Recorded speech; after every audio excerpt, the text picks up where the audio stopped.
Hello and welcome. I'm Anand Naidu sitting in for Riz Khan. As the smoke begins to clear on nearly a week of fighting between Russia and Georgia, the long-term political fallout is emerging. While Russia was able to demonstrate its military power and influence, Georgia says it needs to be protected from its powerful neighbor, perhaps through membership of NATO. On Tuesday, Russian President Dmitry Medvedev ordered its troops to cease operations in Georgia and the breakaway regions of South Ossetia and Abkhazia. Shortly afterwards, there was a huge demonstration in the Georgian capital Tbilisi. President Mikhail Saakashvili denounced Russia's advance into Georgia and called for international support. On today's show, we look at the long-term impact of this conflict and how it will play out. Don't forget, we take your calls on the show. You can reach us at the numbers there at the bottom of your screen. First, for the latest on the situation and a look at the most recent developments, we're joined now by our correspondent, Jonah Hull, who's in the Georgian capital, Tbilisi. Jonah, what is the latest there? Hi, Anand. Well, it's been an interesting day, certainly. It started off fairly nastily in the town of Gori, the town that came under such heavy Russian bombardment over the weekend, that has been so much of a focal point in this conflict down the road from South Ossetia. Russian armaments and shells fell into the town of Gori this morning, killing 5 people, among them 2 journalists. So the war certainly ongoing on that front, and elsewhere in Abkhazia as well, in the Kadori Gorge, the Abkhaz and Russian troops shelling Georgian positions there. But of course, later in the day, the news came from Moscow, from the Kremlin, that Dmitry Medvedev had ordered his troops to halt all military activity, declaring that they had reached their goals, met their objectives. This was an effective ceasefire. It was hailed as a possible end to the war, but it's all very conditional on Georgian acceptance of terms. Georgia must pull out, and Georgia must renounce any use of violence against these separatist regions in future. And Jonah, can one say with any kind of certainty that the fighting has indeed stopped? Well, here we have a problem in that it is very difficult to report this war without independent observers on the ground in the various places where things are going on. There are obviously many more people on the ground now, journalists and the like, than there were at the beginning. However, there are still reports, for instance, of fighting going on around the South Ossetian capital Skin Valley, which the Georgians are supposed to have vacated a few days ago. So that seems unlikely, but I can't confirm. There certainly was and is still fighting going on in Abkhazia. The Abkhaz claiming that they've pushed the Georgians out, the Georgians not confirming that. And if the Georgians haven't been pushed out, there will still be fighting going on there. So I can't confirm that all military activity has ceased, but certainly there is talk of ceasefire in the air. And for Georgians, for people here in this city and around this country, that in itself is very, very promising. And Jonah, there's also been a pretty long rally that's been held in the Georgian capital, Tbilisi, today. Yep, 100,000 or more people turned out this afternoon for a rally outside Parliament here in Tbilisi, which was addressed by President Mikhail Saakashvili. That rally has gone on into the evening. Saakashvili has turned up again this evening, accompanied by dignitaries, foreign dignitaries, the heads of neighboring states like President Yushchenko of Ukraine, also the Polish president. Even President Sarkozy of France was said to have been about to turn up. I'm not aware that he has yet. He didn't initially. That would have been surprising, of course, because he's on a sort of shuttle diplomacy mission here, trying to mediate an end to fighting. Surprising that he would stand up on stage. But this has been an opportunity for President Saakashvili to address his people, but in the full view of the world's media, addressing the world as well. Very much painting Georgia as the victim in all of this, and Russia the undisputed aggressor, and calling for the world to step in and help to end this conflict, step in to Georgia's aid. Of course, that's a little bit disingenuous when you consider that it was in fact Georgia that made the first major step towards this war in the first place. Thanks, Jonah. Jonah Hull there talking to us from Tbilisi. Now on to the discussion, and to discuss the implications of the last week of fighting in Georgia, I'm joined from New York by Nina Khrushcheva, who is an associate professor of international affairs at the New School. She is the granddaughter of former Soviet leader Nikita Khrushchev. Also in New York is Professor Padma Desai from Columbia University, an expert on Russian issues. She's written numerous books on the development of Russia. Welcome to both of you to the show. Thank you. Professor Desai, if I could start with you. Russia says that it has now called for a cessation of hostilities, that it has achieved its objectives. If we look at this very broadly, even at this early stage, are there any winners and losers in this conflict? Well, it's very difficult to say whether there are any winners and losers, and to define what winning or losing would mean in this situation, which is still sort of developing. But it would seem to me that if we go back to history, I mean, going back to 1991, when the Soviet Union was dissolved in December, and Georgia became an independent state. At that time, a little later, Southern Ossetia broke away from from Georgia and became a sort of a de facto independent unit. So did Abkhazia. There was civil war, there was some loss of life, there were some refugees which were created, but around 1992, the arrangement after that was that both these units, which are de facto independent within Georgia, would be monitored by Russian, Georgian, and UN peacekeeping forces. And that was the situation which prevailed when last Thursday, unfortunately, in my view, President Mikhail Saakashvili of Georgia mounted this attack on Tskhinvali, the capital of Southern Ossetia, evidently with a view to taking the whole unit of Southern Ossetia back under Georgian full control. And I think where he miscalculated was that he was going to get military support and full support from the United States and from the European Union. He proceeded under that miscalculation, and that is how this whole conflict started, in which there has been bombardment, there has been tanks moving in from Russia, and loss of life. What will happen now? Who has won? Who has lost?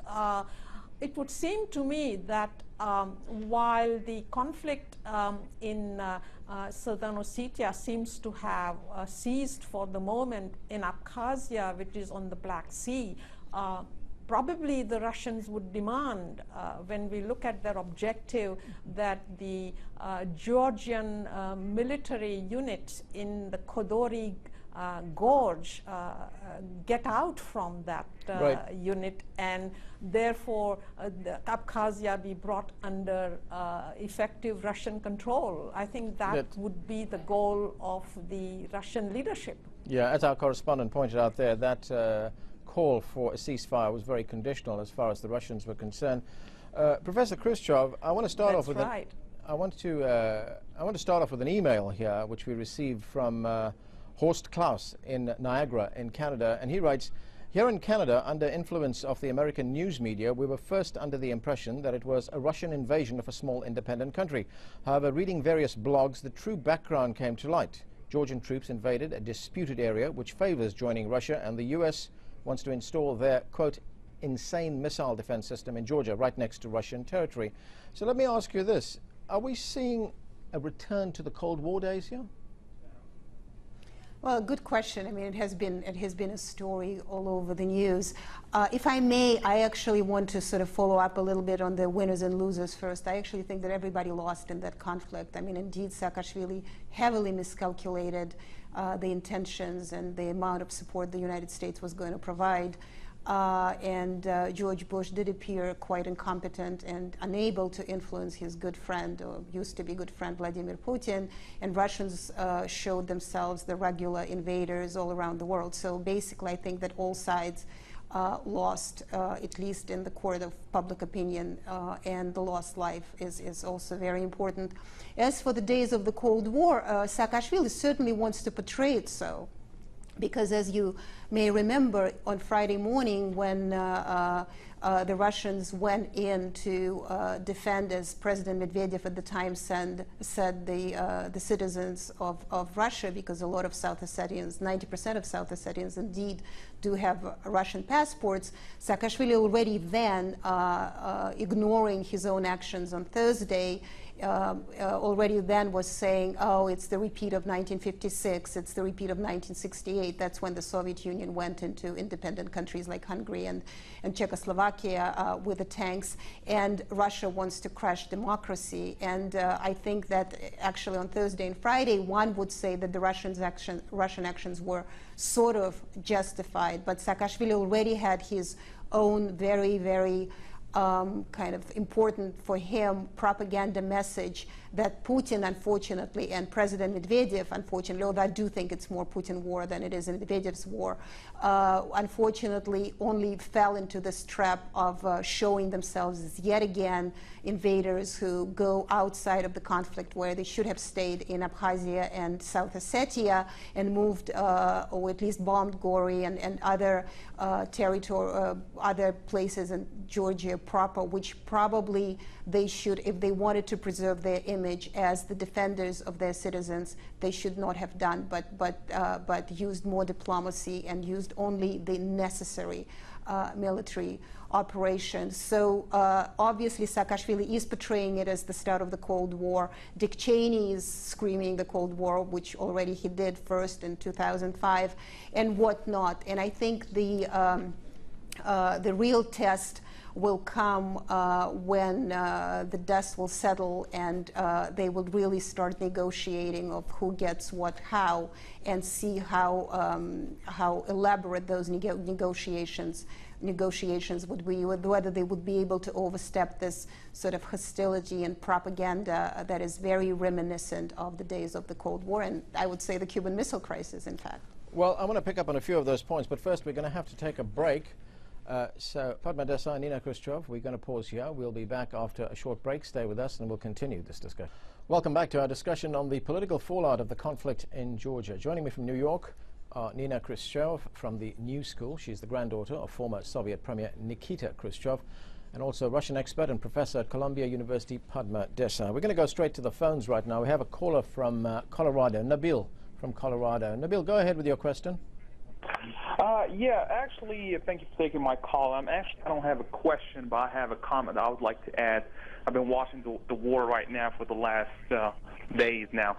I think that Georgia and Russia, both, they made mistakes. Not just Georgia or just Russia, because Georgia actually started the war. So the president could have done a lot of things. You know, there's a lot of peacekeeping elements that he could have implemented in there before starting the war. Now, when Russia actually responded to the war by war, now the focus is all on Russia. So that's my comment that I would like actually to address to the media. Okay, thank you. Thanks for your call. That was Nabil from Colorado. I think that's a very good comment. Who is at fault? I think the Georgian president did a very miscalculated move. He expected that he might get some American support. He did not visualize that the Russian reaction to what he was trying to do would be so strong, and that tanks and military planes would be flying over the country. But I think we also need to put this in a wider context. Why did this happen? And coming back to the earlier question from your person in Canada, the relevance of, for example, the missile defense units and their stationing, their proposed stationing in Poland and in the Czech Republic, how is that connected with the current Georgian-Russian conflict? I think the Russian leadership under Vladimir Putin, and I think Dmitry Medvedev, the president, agrees with him, that the Cold War is being revived in some way by the placing of these missile defense units. What is the necessity of these units? And that has sort of aroused Russian ire. The other aspect which has been bothering the Russian leadership from way back is NATO's eastward expansion. When President Bill Clinton was the president, Hungary, the Czech Republic, and Poland were admitted to NATO, and in return for that, Russia was admitted to G7, and we have G8 now. So that was a quid pro quo. But over the time, NATO has expanded. The Baltic countries were added to NATO. And then whoever becomes a member of the European Union, Bulgaria, Romania, new members are almost automatically being added to NATO. And now the question came up before the Budapest summit whether Ukraine and Georgia should be admitted to NATO. And this is where the Russian leadership worries that NATO coming right to Russia's doorstep, as it were, what is the purpose of this kind of advancement of a military organization so close to Russia? And these bigger decisions on the part of the United States foreign policy makers, the Bush administration in particular, has created the current problem. I think this the current Russian-Georgian conflict is a foreign policy failure on the Bush administration's part. And as I read these poor people fleeing from the military action of Russian planes, they were saying, where are the Europeans? Where are the Americans? So you arouse the hopes of people with these false promises and false hopes, and I regard this as a severe blunder of the Bush administration. Okay, let me ask Professor Khrushchev. Professor Khrushchev, you heard there from your colleague talking about the encroachment of NATO eastwards and also the deployment of missiles in the Czech Republic and in Poland. When you look at this from Moscow, does the Russian leadership have a point there by saying, look, you know, our influence is being encroached upon, it's being compromised, and Vladimir Putin has basically said enough is enough, and this is where it's going to stop? Absolutely, and I think that's what he's basically saying, and that is absolutely a correct point on Padma's part. And there is another thing that Putin was warning the United States about, warning the West about, is Kosovo. He was saying, well, you're granting Kosovo independence within the limits of a sovereign nation, and you think it's okay. I'm warning you, there's going to be a problem because we have Abkhazia and South Ossetia.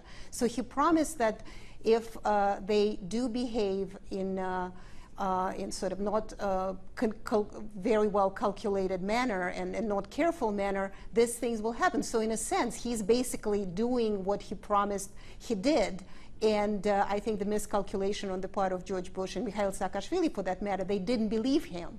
But Putin had no other choice but to act on his word, because he believes that under Boris Yeltsin, the West got away with a lot of things that they promised, like a NATO expansion, and then didn't deliver. So he wants to assert himself as a tough leader who cannot afford to have Russia treated as a punching bag, and that's what he believed Russia is treated. So one of the reasons that he responded with such vigor to Saakashvili's provocation was that I promised that that's what I'm going to do, so I'm going to do that. So in a sense, he feels like he's justified. But one thing I want to add to this, that the fact that somebody behaves in a horrible manner, just like I believe that Padma is completely correct in saying that there was a blunder in Bush's foreign policy, which is not a surprise, because it seems like Bush's foreign policy has been one big blunder on every single front. It doesn't still excuse a country that calls itself a civilized nation that enters the 21st century and is a Western nation, as Putin many times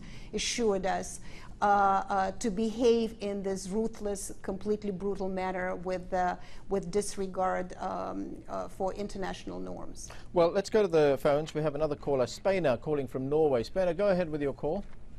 Yes, my name is Steinar. I call from Norway. Can you hear me? Yes, we can. Go ahead. Yes. I say that the President, Mikhail Saakashvili, he invaded South Ossetia, and he is the aggressor. So my opinion is that he must be put to the court in Hague for as a war criminal. I say Saakashvili must be a war criminal. Okay, thank you. Thanks for your call. Professor Khrushchev, let me put that to you. Saakashvili the guilty party. Do you agree with that? Well, I actually, I think it's an interesting proposition, and in fact, that's what Saakashvili and his government is calling for Putin and Russia. So I should be very careful about the sort of abusing the international justice in this regard. But I do believe that there must be. Just one second.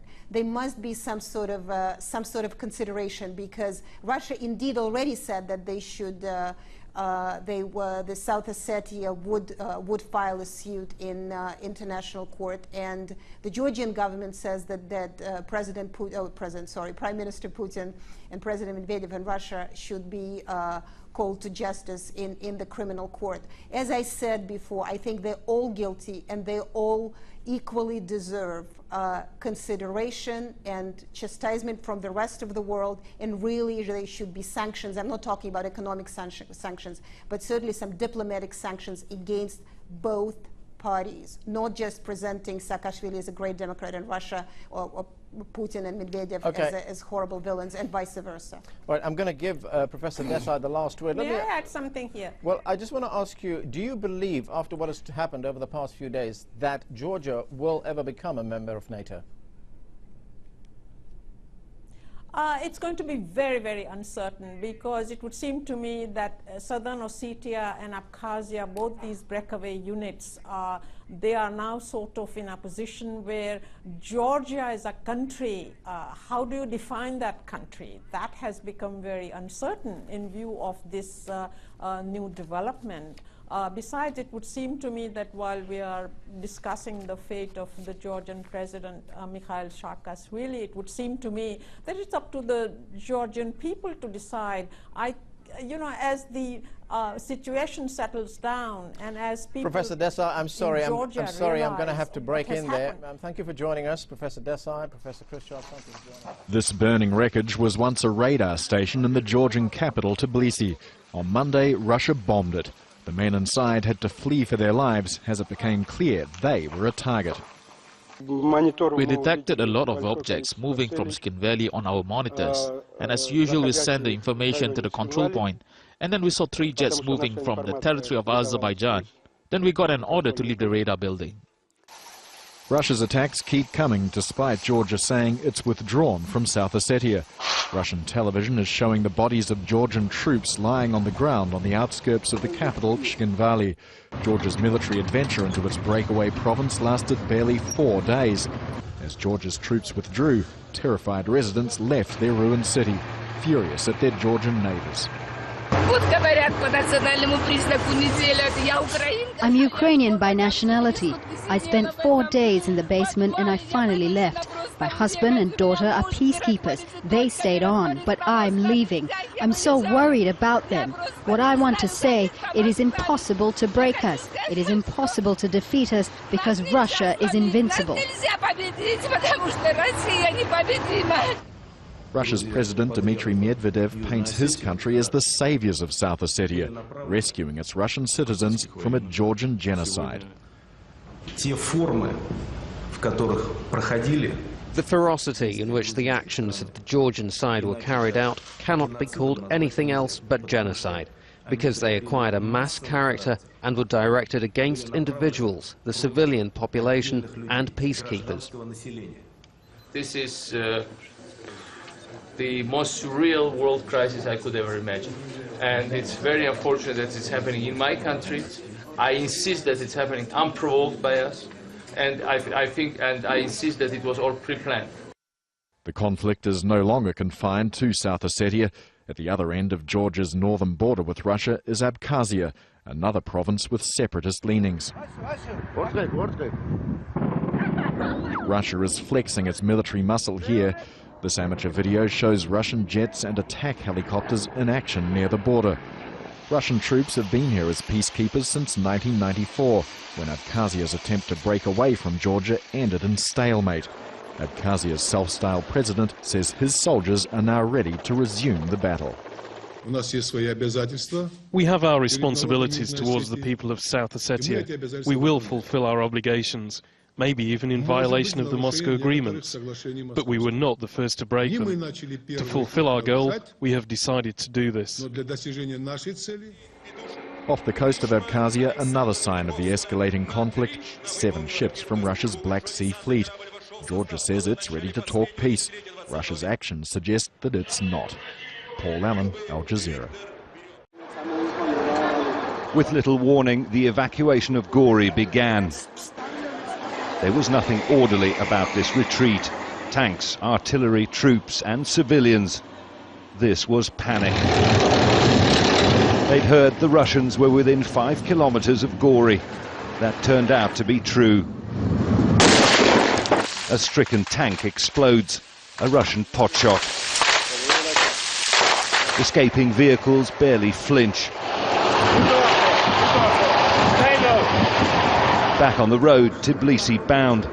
At this moment, Russian army units are fighting through the remaining flimsy defences outside Gori. Well, we're inside the city limits of Tbilisi now. Cars, civilian cars and military vehicles still streaming into the city. And this as news comes in that the Russians are in Gori. The only question now, where will the Russians go next?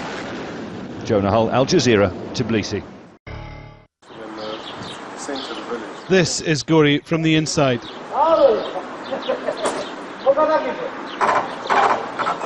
This is the damage done by Russian bombs. This is the place ripped apart by war.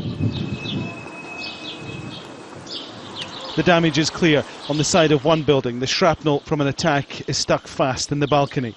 The thick, acrid smell of smoke left by bombing still hangs in the air. This really is a town that's been torn apart. You can see the damage that's been done here to this mainly residential area. And you wonder how many people were in these homes when the bombs started falling. In Stalin Square, they're doing what they can to clear up. They've been told there's a ceasefire, but everyone here has spent the last few days hiding and running for their lives. The war started without warning. No one's ready to believe it's finally over. This was very unexpected. There was a loud noise like a boom, and everything happened very quickly. We could see the plane. Everything around here was bombed out. Glass was broken, people injured, cars wrecked. When we heard the explosion, we came running, and the people here were in a panic. There were 6 people injured. We took the people to the hospital. There was a lot of damage done here. The TV station was hit in the latest attack. A number of people here were killed. The clock stopped at the exact time of the bombing. The final assault in Gori came early on Tuesday. This was Russia's endgame. Their planes circled the town, dropping a series of bombs. From a short distance away, we could see the centre of the town had been hit, as well as the outskirts. As the bombardment continued, vehicles again raced from the area. Families with no transport desperately tried to flag down others, hoping to escape from the danger. People gathered anxiously, wondering when it would be safe to return. Just as the danger appeared to have passed, another round of explosions on a hill on the far side of the town.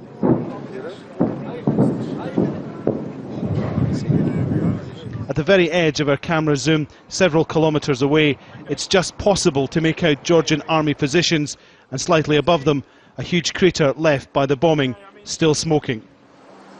The people here now will have to do what they can to put back together buildings and lives, and they'll be hoping the ceasefire holds.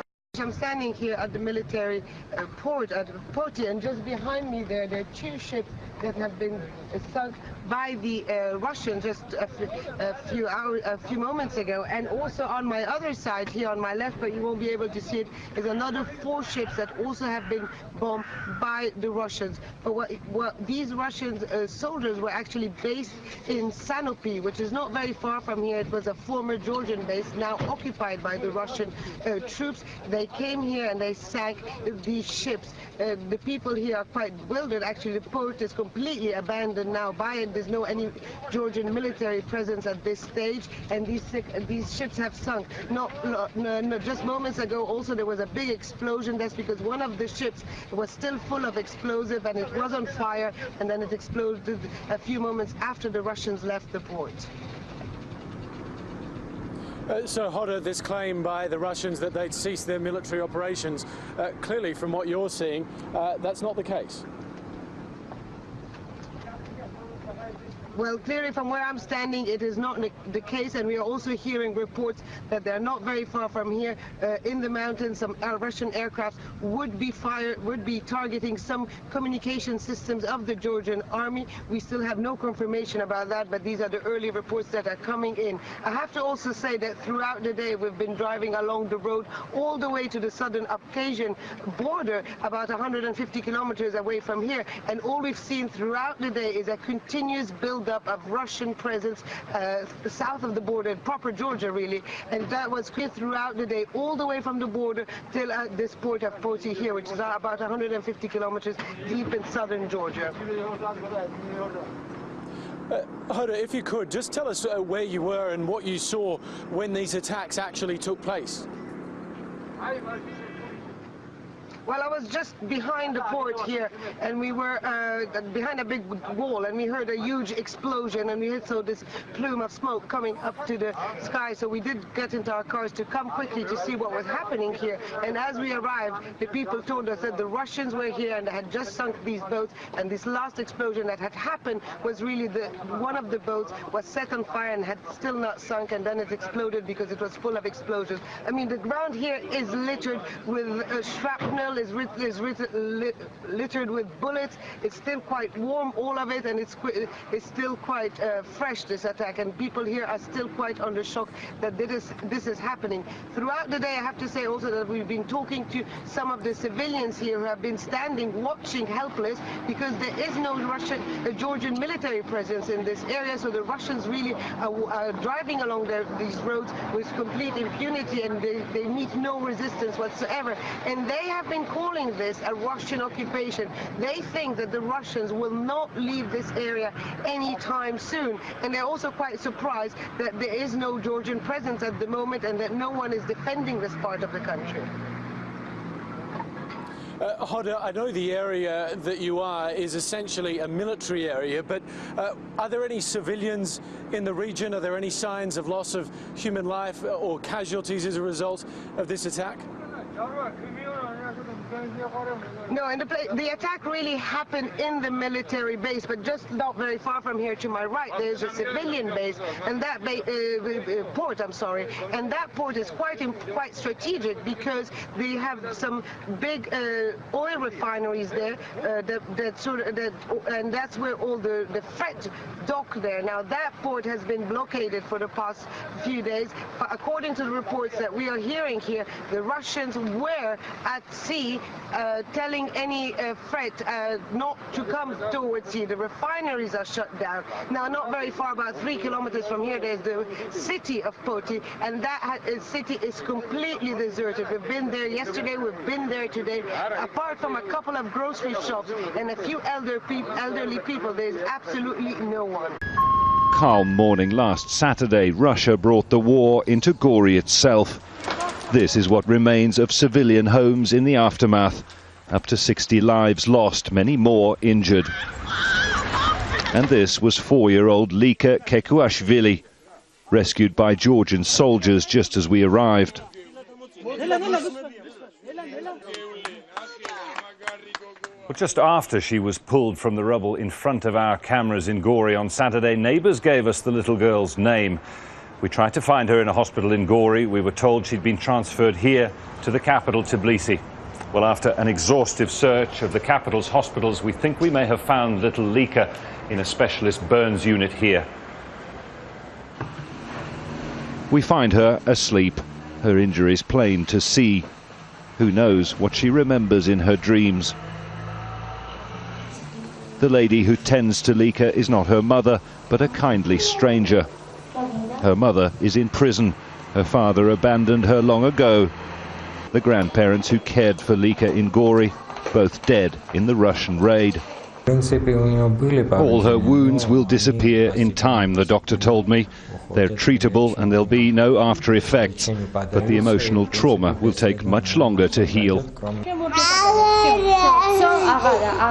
Hospital staff say Lika sleeps a lot and speaks little.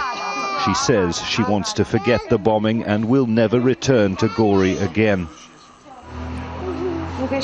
Lika's physical injuries will heal, but the sadness of her old life is now superseded by the emotional tragedy of a child all alone. Jonah Hull, Al Jazeera, Tbilisi. It came without warning, a sudden Russian advance pulling out of the town of Gori. Travelling at steady speed, they were heading on the main road south towards the Georgian capital of Tbilisi.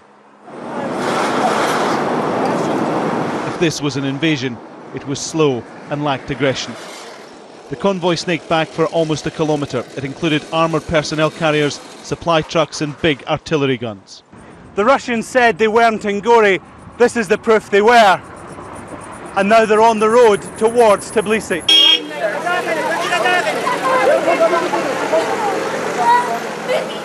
As word spread the Russians were coming, there was panic on the face of locals who piled into every available vehicle to take them away from the advance.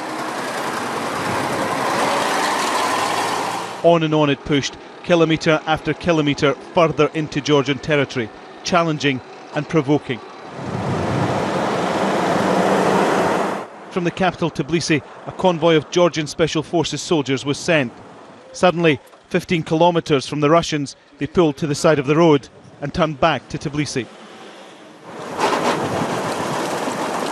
The Russians came to a halt near Orjasani, 15 kilometres out of Gori.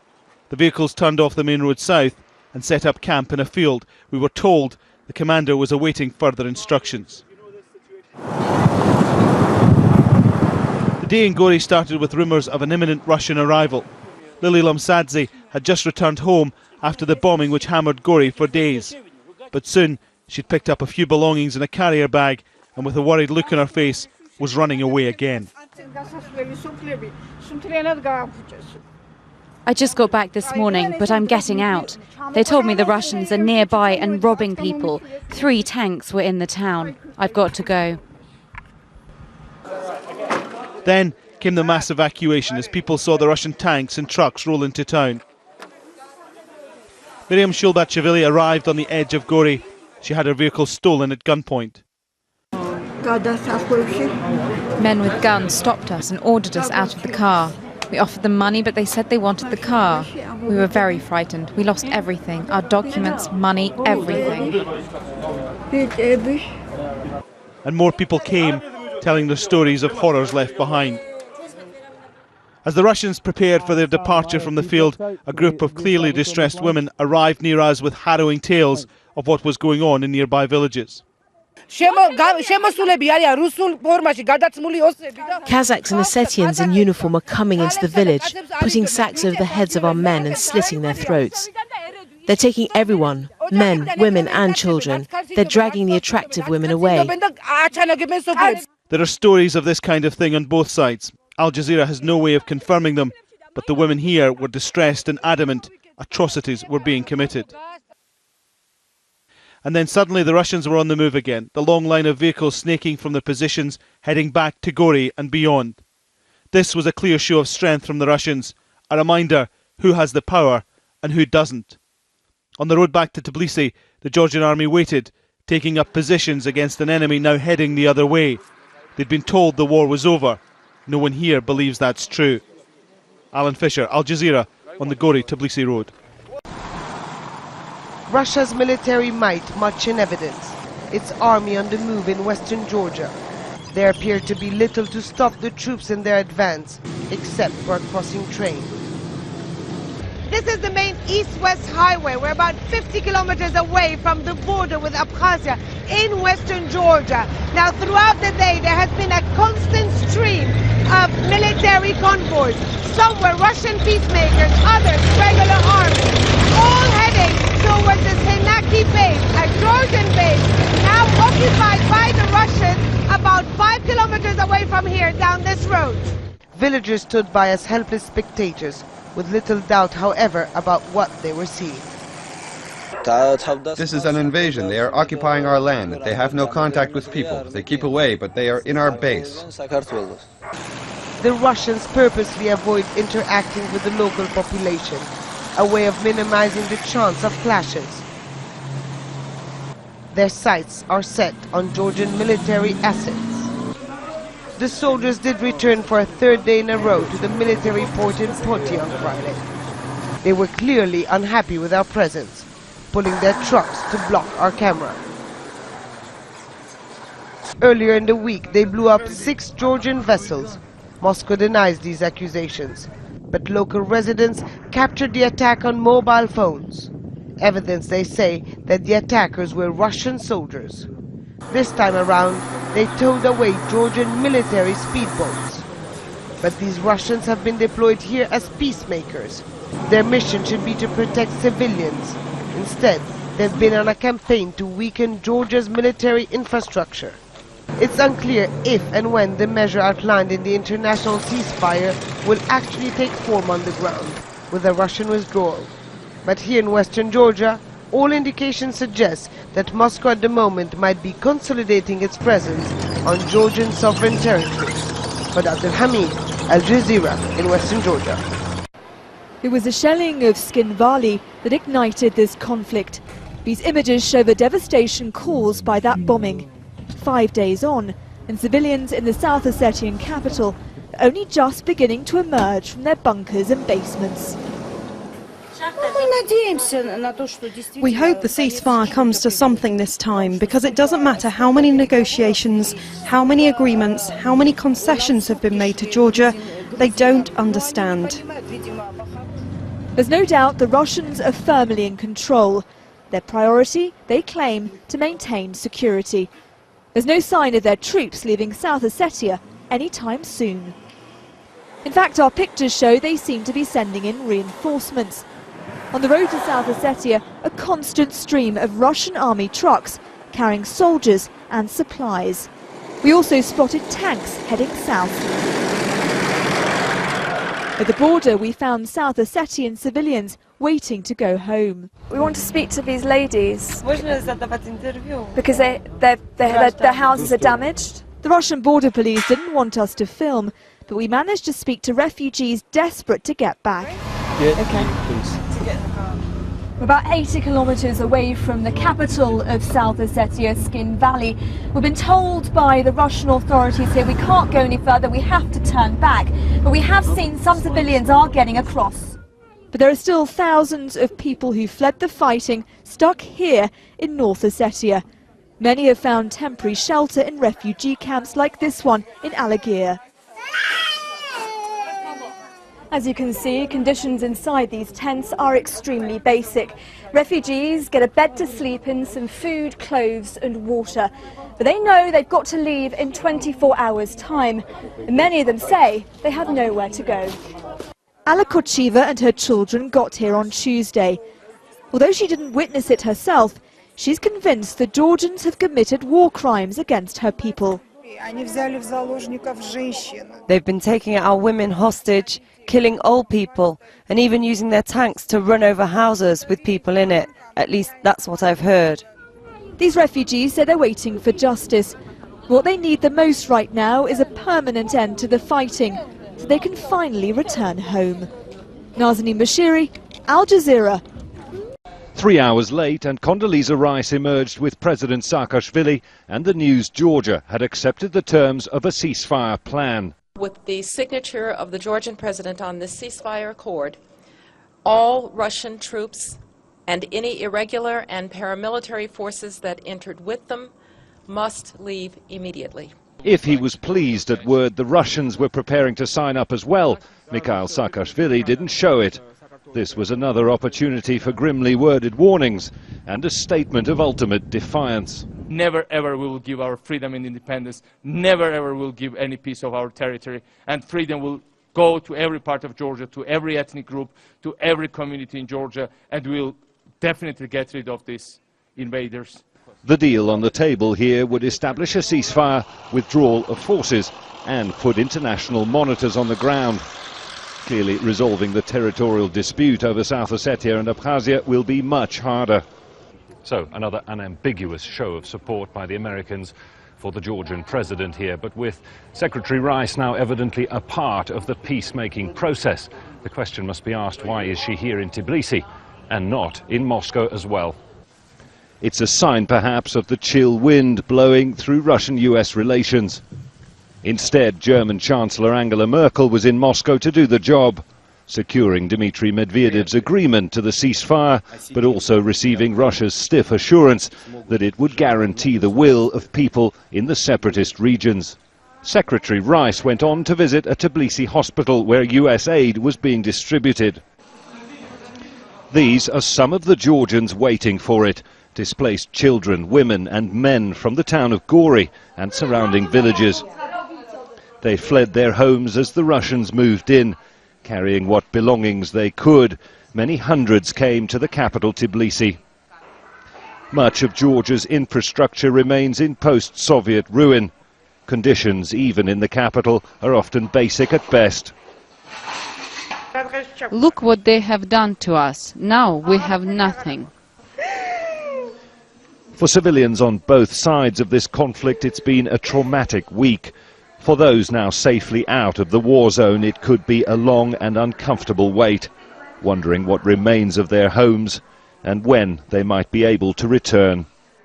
For the 28,000 or so displaced Georgians sheltering in the city, help can't come soon or fast enough. Jonah Hull, Al Jazeera, Tbilisi. The Russian army meets us on the South Ossetian border.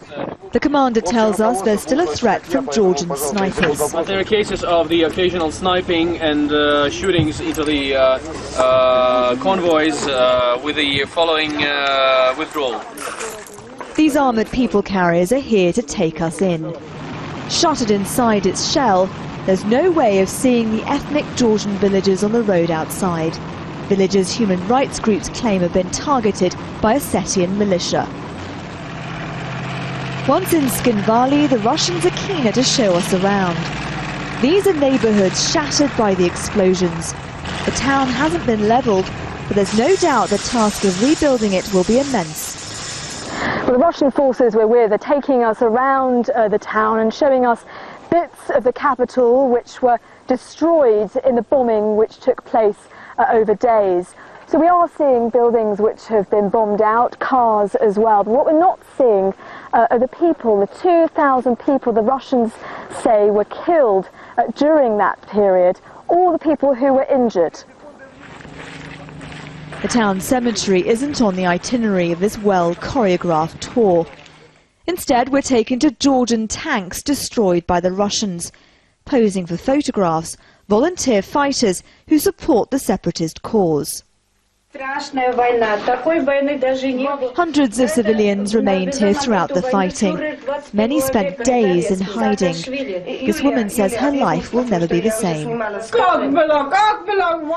It was terrible, it was terrible. They were shooting and killing us. There seems to be no sign of any withdrawal. South Ossetia has become a symbol of a powerful Russia. A Russia that seems to be expanding its territory. Nazanin Mashiri, Al Jazeera, Skinvali, South Ossetia. The road to Skinvali. It's the only way into the capital. For now, the Russians say it's too dangerous to give international aid workers and the UN access. But some human rights groups believe the reasons could be more sinister. Shut inside an armoured vehicle, we weren't allowed to see the ethnic Georgian villagers outside. Researchers claim this is where homes are being set on fire and looted by Ossetian reservists. We met one Georgian journalist injured in Skinvali. Two of his colleagues were shot dead by South Ossetian troops. Even here in Vladikavkaz, in North Ossetia, it's not really safe to be Georgian now. I'm in police, in local police, and they get some calls from Georgian families who say that they have been threatened to the phone. There are some rumors about fights with Ossetians who attack Georgians. And I think it will need some time till both nations will find a common language. It's a frustrating time for the International Red Cross, which is ready to go in. Getting safe access to South Ossetia, either from North Ossetia or from Tbilisi, this is our top priority at this moment. We are in constant dialogue with the authorities of both Russia and Georgia, and we hope to get access as soon as possible. We're getting reports that even now, just across these mountains in South Ossetia, Georgian villages are being targeted by Ossetian militia. As journalists, it's extremely difficult to get any kind of independent confirmation of exactly what's going on there. The people accused of atrocities are irregular fighters who support the separatist cause. It's a claim that's denied at this recruitment centre for reservists in Vladikavkaz. Officials showed us what they say are Georgian plans to ethnically cleanse South Ossetians. They told us these papers were found on Georgian prisoners of war. What do you say to accusations from the Georgian side that reservists, some of them recruited here in North Ossetia, have been targeting ethnic Georgian villages in South Ossetia? Of course the volunteers had weapons. How else could they defend the civilians, like the refugees in the camp? It is very dangerous, with Georgian snipers everywhere, but they absolutely did not get involved in any offensive action. Each side is claiming war crimes have taken place, and each side is accusing the other of propaganda. For the civilians caught in the middle, it must be difficult to know what to believe. Nazanin Bashiri, Al Jazeera, North Ossetia. Well, we're joined now live by the Georgian President, Mikhail Saakashvili. So thank you very much for talking to Al Jazeera. Do you trust Russia to observe the ceasefire plan that you signed up to today? Thank you. We appreciate your comments, but before I say, I have to say that I agreed to talk to Al Jazeera because I was also very impressed by bravery of your journalists here and by in-depth coverage of what you've been doing, what has been happening, the tremendous tragedy in Georgia. I indeed signed the ceasefire which I was willing to sign from the outset. It is a ceasefire. It's not a long type of political arrangement yet. That will take much more time. But what it says that most of this Russian equipment and forces should leave the whole of Georgian territory. There should be prompt discussion of international format and deployment of the peacekeeping force in South Ossetia. And of course, we also envisage the same for Abkhazia. Because without genuine peacekeeping forces, those areas will stay depopulated, they will stay devastated, they will stay the sources of misery.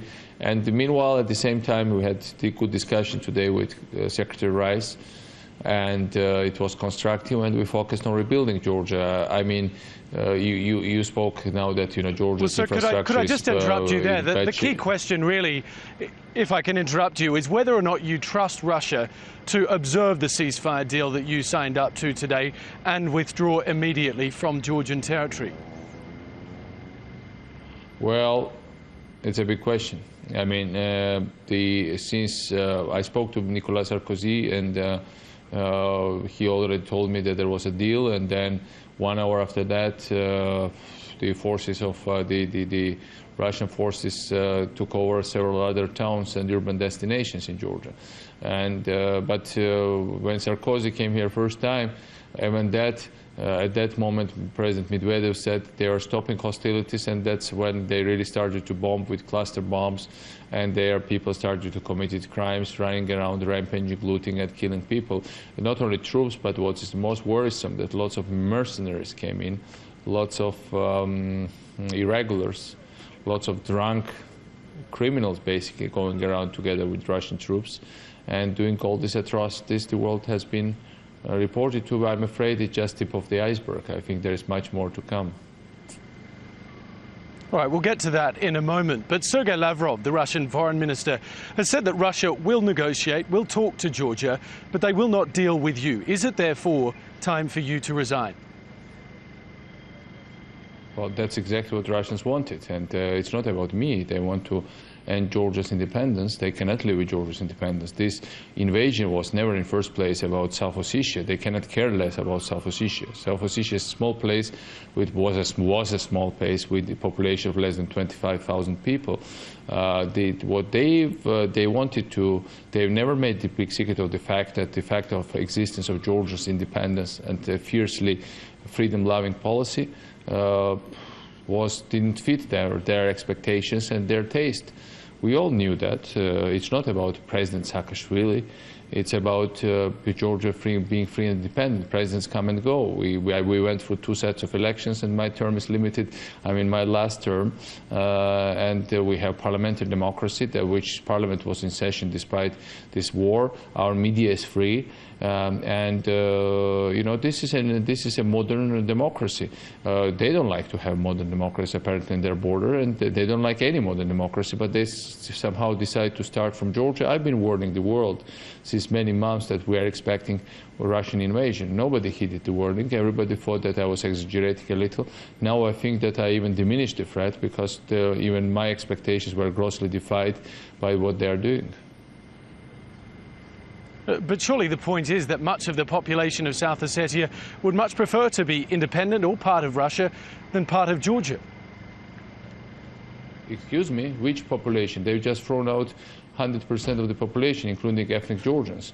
And we're talking about a very small place where ethnic cleansing took place. Like this, you can go to any area in the world, cleanse it of its residents, and then say, oh, they don't want to be part, whoever stays there, they don't want to be part of the mainland.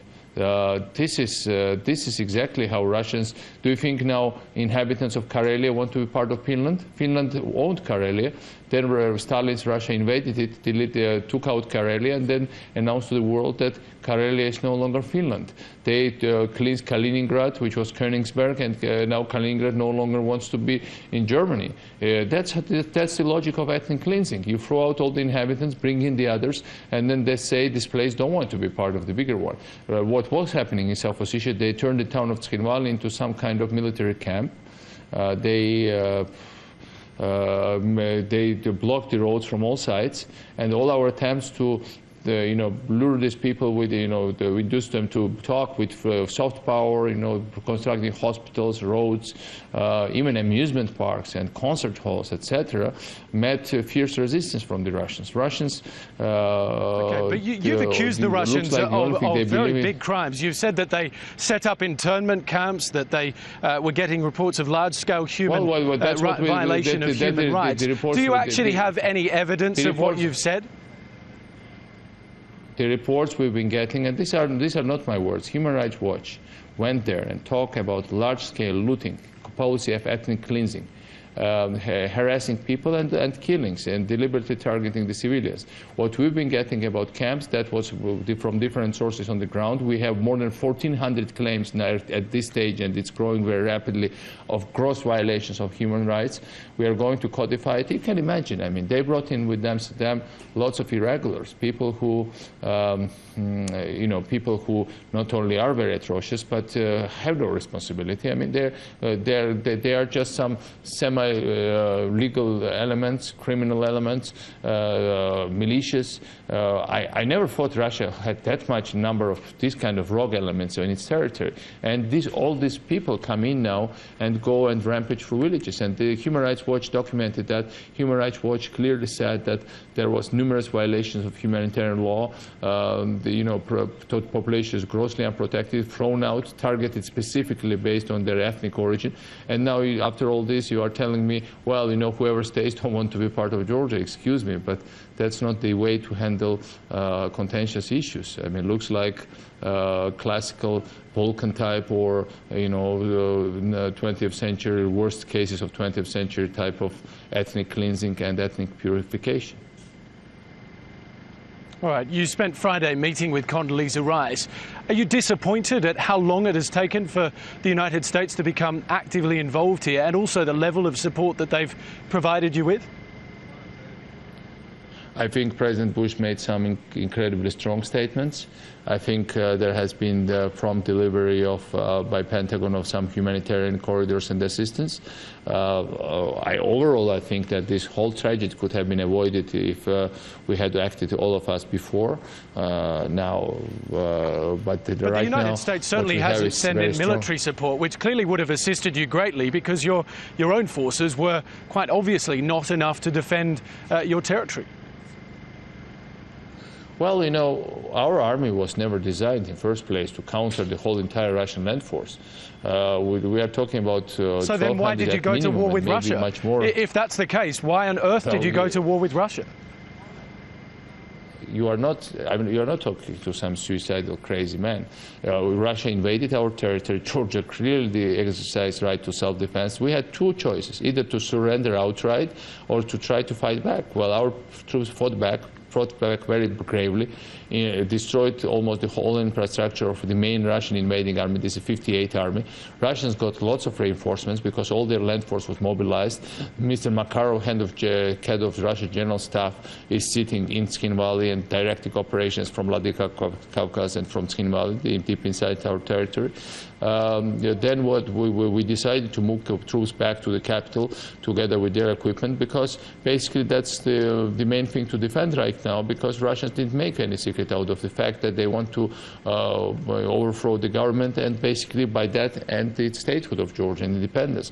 And you know, the point here is that we knew that they were doing so, preparing for some adventure. I didn't know exactly the dates, but once we saw them, we saw them. Let me pick you up there, Mr. President. If you knew they were preparing for a military conflict, you knew that their army was stronger than yours, surely either it was irresponsible of you to take your country into war, or you were expecting the support of another power. Look, none of this. Neither did I take my country to war, nor we expected anybody to help us. The only thing is when Russian-backed separatists started to barrage all the villages around them, started to kill people, and then simultaneously Russian tanks started to go through the border, after unilateral ceasefire, after multiple calls to stop, to compromise, to talk, to negotiate, to find some equitable solutions, there was no other option for us but to resist and to, to try to push them back. What else any other responsible democracy in the world would have done, for God's sake? I mean, we are a small democracy, but we are still democracy. We still have right. Still have obligation to protect our population. We still have this constitutional right to do that. Certainly, this is something that, and the dilemma we were facing is incredibly. I mean, it's brutally simple, but at the same time, very. I don't wish anybody to find themselves in such a situation. I mean, but you also should realize that this is the first time ever since Russian intervention of Afghanistan that Russia had done something as brutal as this. And it looks like old times are coming back. They've done this in Afghanistan. They've done it in Czechoslovakia in 1968. They've done it in Hungary in 1956. They did it towards Finland in 1939. Now Georgia is the next. I didn't want to add to the Prague in 68. Budapest in 56, Tbilisi in 2008, or Kabul in 79 indeed. But that's exactly what has happened. They almost came to the capital yesterday after President Bush made a very strong statement. Apparently they had some moment of hesitation or turned back or something. They are still close to the capital. They are in several other urban areas. And of course, this all reveals this plan of invasion was much bigger than just fighting for some small piece of territory. It was a very major design. And Georgia was occupied in 1921 once by Bolshevik Russia, exactly in the same circumstances. They didn't have warplanes at that time, but they had all the rest. Mr. President, if I could just interrupt you there. And we were living for only a few hours ago, go ahead. Okay. You launched what sounded like an attack on the West during that press conference with Condoleezza Rice. It sounded like you were blaming the West for not responding or acting quickly enough. No, not the West. Do you think that NATO and the West is partially responsible here? I think that some levels of irresponsible Western, some political circles, and I'm far from blaming all of them, because I also see now Chancellor Merkel going to Moscow and trying her best, or President Sarkozy, but the reality is that people underestimated the threat. People thought we were exaggerating the extent of it. People thought that it's better to, in some way calm down the Russians and, not to irritate them too much. But, the Russians perceived it as clearly as an appeasement, and clearly perceived it as a major sign of weakness. And the instinct Russian leadership had is that it's the right time to push even more, to be even more aggressive, to be even nastier, so that they could achieve their strategic goals. That's what has happened. And I think it's high time to move from tactical vision of things, or from opportunistic visions of things from some people, to more strategic one, and see what's at stake and what real existential issues are faced right now by every country, not only the Western countries, by wider Middle East, by post-Soviet space. Everybody that is in search is basically could be under a target of attack, because Russians not only attacked us, but they targeted, say, main pipeline carrying Caspian all to Europe with their strategic missiles. This is SS-21, medium-range ballistic missile. The newest technology they have. This is the upgraded version of the missile Soviet Union withdrew, when they under Gorbachev from Europe under the deal with Reagan. Now they're back with their missiles, and not only that, Soviet Union never shoot those missiles at anybody. Russia is shooting them, and Russia is shooting them at pipelines. Russia is shooting them at residential quarters. Russia is shooting them at innocent and unprotected countries. And this is worse than what the Soviet Union could ever contemplate. President Saakashvili, do you have any credibility left? You've just admitted that you drew your own country into a war that you knew you couldn't win. You didn't win it, and in the days since you've claimed that you did. I'm afraid I don't really get your question. I mean, I have what is really happening to my country is that it's under brutal invasion, and you don't ask the victim of the invasion whether they have credibility left or not. The only credibility we have is belief and credibility in my own country, in our own future, in the fact that we will throw them out, in the fact that they will not sustain this, in the fact that they will not get away with this, and that the fact that we will rebuild our country no matter more and make it even more successful than it was before. Georgia was a very successful country until now, and it will become much more successful after these invaders go out of my country, leave us alone, and allow us to rebuild our lives. President Saakashvili, we appreciate your time. Thank you very much for talking to Al Jazeera. That was the Georgian President, Mikhail Saakashvili, talking to us there live from the presidential office. Well, let's get some reaction now. Jonah Hull is here with us. What did you make of his comments? I think what we're seeing here is President Saakashvili and the Georgian government in general engaged, as they have been for several days now, but really stepping it up, engaged in a massive offensive to try and persuade everybody of Georgian non-complicity in this conflict altogether, of Russian ultimate aggression, and even today spreading the net wider and pointing the finger at the West, at NATO, at the US for turning their heads the other way, as President Saakashvili repeatedly warned of a Russian buildup of aggression and its intent to eventually attack. This, I think, is now the offensive, and it is aimed as much at the West as it is at a domestic audience here. For the Georgian people, whom he may well know now, might think of turning against him at some point when the dust settles and they realize they've lost South Ossetia and they've lost Abkhazia. He's putting in now every effort at his disposal to convince them, as much as anyone else, that he was right, that he did the right thing, that he made the right decision at the right time, and that he had no choice in the actions he took, because he took them in defense of his country and in the defense of his people. Why does credibility not seem to matter that much to him, given that he's willing to go on television, say that he knew he could never win, didn't expect any support from anywhere else, but thought he'd walk in there anyway? No, the point that he's making, the picture that he's painting, is one of a man, a president, devoted to his country, to his people, which no doubt he is, and a situation in which he was pushed to the edge and had to go in and defend innocent civilians, innocent Georgians in South Ossetia, who were coming under attack, it is true, from South Ossetian separatists in the week preceding this conflict. This is a man, a president, putting himself on show to his own public here through these mechanisms and the international media, and painting himself as a man, an upstanding man, doing the right thing for them. He said just a few moments ago that he wasn't disappointed with the timing and the level of support from the United States, but he must surely have wanted a bit more support and a little bit sooner. One imagines that he would have been hoping for that, yes. I mean, there is one scenario, one obvious scenario that explains somehow the strategic thinking in all of this, and that would have been that President Saakashvili went for a quick hit operation into South Ossetia, thinking that in 2 days and 2 nights of a huge barrage against such a tiny place, his troops would quickly move in there, and that with the support of the West and principally the United States, the Russians would be halted in their response. That was a miscalculation, if indeed that is what he's thinking. The other side of it is that he may have felt isolated and alienated from his old ally, his friend and ally, the US, after the NATO meeting in April in Bucharest, where Georgia was denied a membership action plan, which it dearly wanted and very much expected to get. And with that denial, he may have felt that he was being cast out into the cold, and therefore that he simply had to do something about this problem himself. Jonah Hull, thanks very much for that.